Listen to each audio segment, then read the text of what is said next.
আমাদের বাড়িতে মানে 20 তারিখে ঘটনা হয়েছে। 30 থেকে 40 জন লোক যে এসে বাড়িতে হামলা করছে। হামলা করার পরে তারা মারামারি করছে। আমার স্বামী বই দিয়ে পালাই গেছে। আমার স্বামীরে না পাওয়ার কারণে আমার উপর অত্যাচার করছে, আমার মারধর করছে, আমার জামাকাপড় টাইনা তারা সিরিয়ালাইছে, আমার বাড়িতে ভাঙচুর করছে। এরপরে দিয়ে হাসপাতাল ভর্তি ছিলাম আমি 3 দিন। ভর্তি থাকার পরে আমি বাড়িতে আইসি, সুস্থ হয়েছি। আমার ছেলে মেয়েরে এখন আমি লেখাপড়া করামু।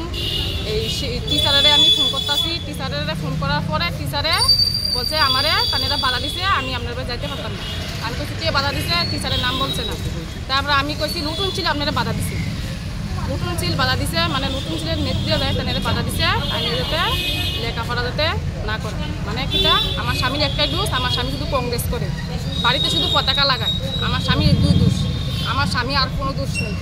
তারপরে আমার মাইকে বসে মাইকে করার পরে দেখেন না আমার মাথায় আঘাত বসতে পারে সবাই। আমার বাড়িতে লুটপাট করে সব কিছু লেগে গেছে। ওখানে আবার তানেরা হুমকি দিয়েছে। আমার বাড়িতে যাইছিলা, তানেরা বাড়িতে যাইছে হুমকি দিতেছে। নতুন ছিলেন এই নেত্রীরা দেয় বাড়িতে হুমকি দিছে আমি কেস তুলতাম, কেস না তুললে আমার বাড়িঘর সব পুড়ে নেব।